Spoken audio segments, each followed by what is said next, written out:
Solving for systems of equations with three variables is going to be the same as solving for systems of equations with two variables. The only difference is it's more annoying and a few different things can happen. With two variables, I'm dealing with the coordinate plane in 2 dimensions. With three variables, I'm dealing with the XYZ plane, which is 3 space. And as a result, previously I had 3 possibilities. The system could intersect, it could be parallel, or it could be superimposed. If it intersected, there was one solution. If they were parallel, there were no solutions. If they were superimposed, there were infinite solutions along the line. In 3 space, they can all intersect at one point. The 3 planes can intersect, which will give one solution. The 3 planes can intersect along a line, sort of like a book, in which case there will be infinite solutions along that line. Any point on that line is a possible solution to the system. What this system is looking for is just the points where all 3 planes intersect. That is the solution to the system. Another infinite solution system is when all 3 planes are the same. The solutions are across the entire plane, whatever that plane happens to be. And here are situations where there are going to be no solutions. 3 parallel planes will have no solutions. They do not intersect anywhere. 2 parallel planes with one plane going through them, this will not have a solution. While there is intersection amongst the planes, they all do not share a common point, and that is the whole point of the system of equations. And here is just a different situation where there are intersecting planes but no common point among all 3. Finding the solution for systems of linear equations with 3 variables uses the same methods as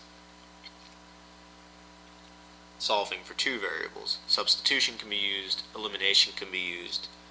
Elimination, I find, is a lot faster than substitution. And in the future, when I learn about linear algebra, I'm going to be using matrices which use elimination. So I'm going to be solving these by elimination, is basically what I'm saying.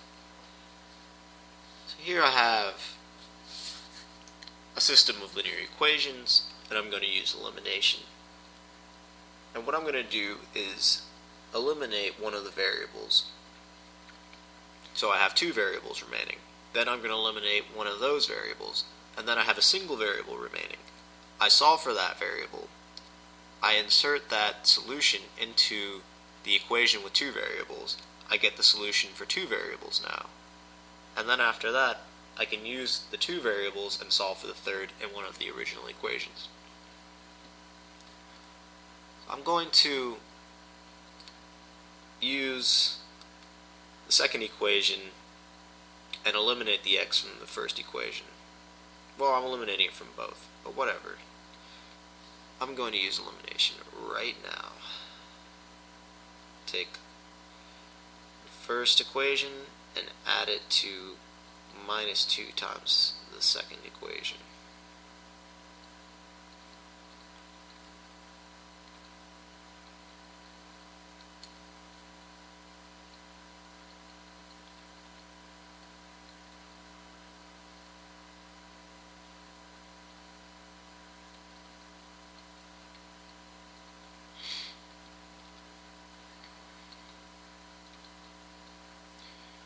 X's are eliminated.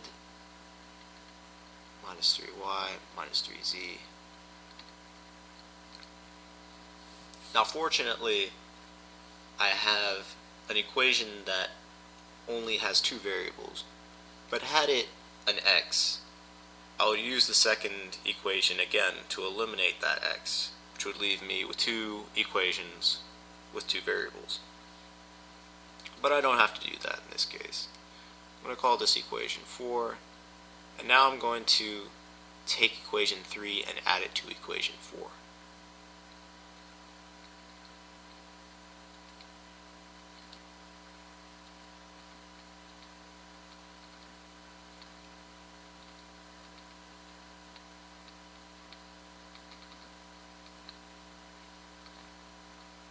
Y's are eliminated. And now, is this a simple problem? Z is equal to minus 2.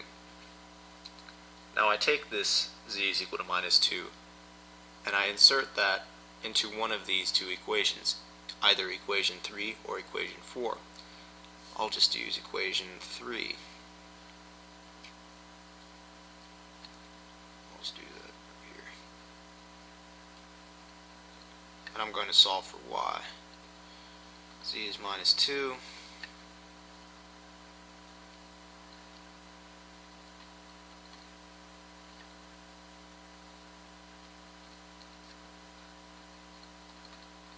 Y is equal to 1. Now that I know that y is equal to 1 and that z is equal to minus 2, take both of these and put them into either one of these equations so that I may solve for x. I'll use the first one. Y is 1.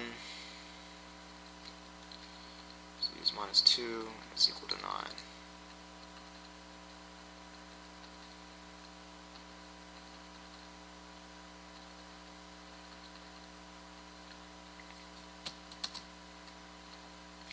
So x is equal to 5. So I have the solution to this system of linear equations. It happens to have one solution, which means there are three planes that intersect at one point.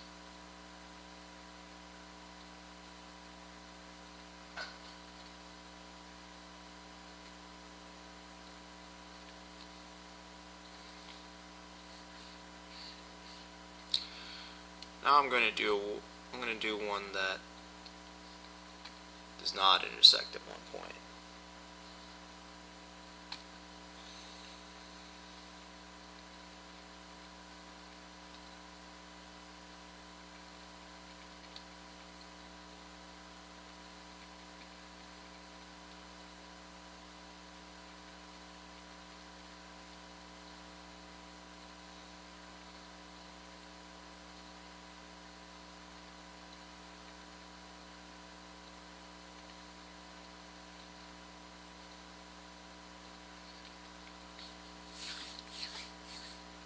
First thing to do is use elimination.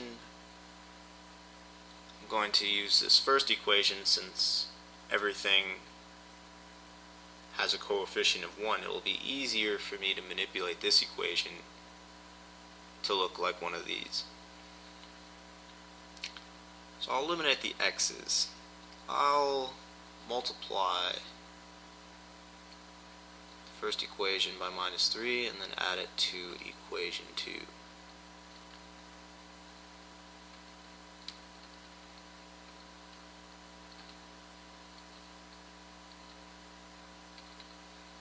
Will eliminate the x's.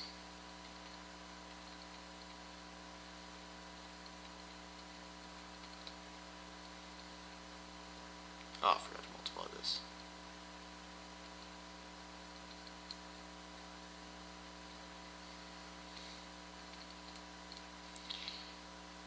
X's have been eliminated.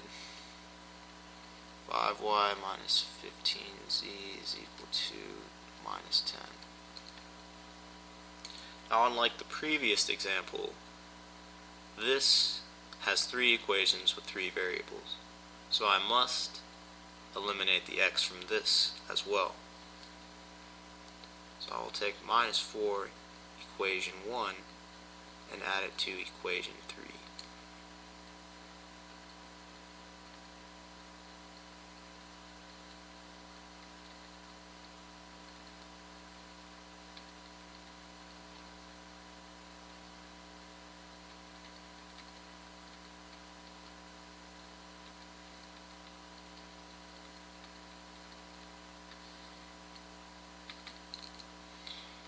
The x's eliminate 5y minus 15z is equal to minus 10. Now I have two equations with two variables. I do elimination again, and I get one variable. But this case, however, since both of these equations are the same, they are going to eliminate each other completely, not just one variable. I take this as equation 4 and this is equation 5. I do equation 4 minus equation 5. 5y minus 15z is equal to minus 10 minus 5y plus 15z is equal to 10. This is equal to 0 is equal to 0, which is a true statement, which means that this is going to be a situation where there is a line as a common intersection of all these planes. Had this been an untrue statement, had this ended up being 0 is equal to 5 and an untrue statement, that means it would have been one of these three. It would have been an inconsistent system. And I would have been able to stop there because I would have known that this system of equations does not have a solution. And I know it's going to be a line because otherwise, if it had been this example where all three are the same plane, then this elimination, these all would have been the same line and they would have been eliminated immediately. If I can immediately eliminate both of the other equations and it gives me nothing and a true statement, then that means all three lines are this, all three planes are exactly the same. But since it only canceled out on the second step, that means it's going to be a line. In which case I'm going to have to solve, since I'm not going to be able to solve it for a single point, I'm going to need to solve it in terms of x, y, or z.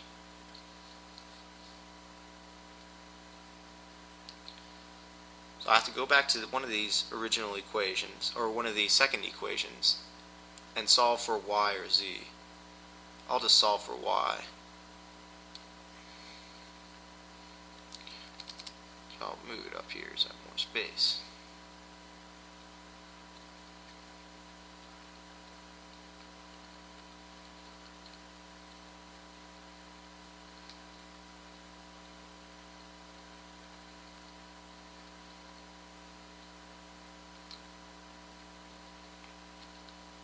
So now I have y in terms of z, and I can take this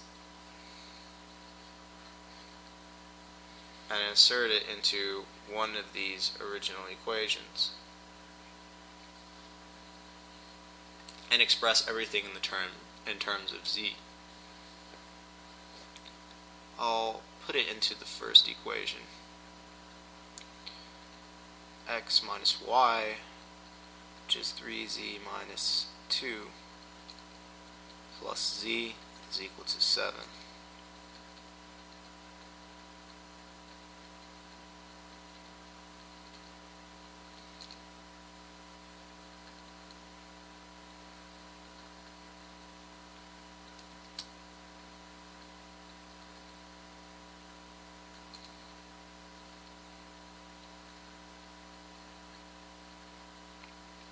So x is equal to 2z plus 5.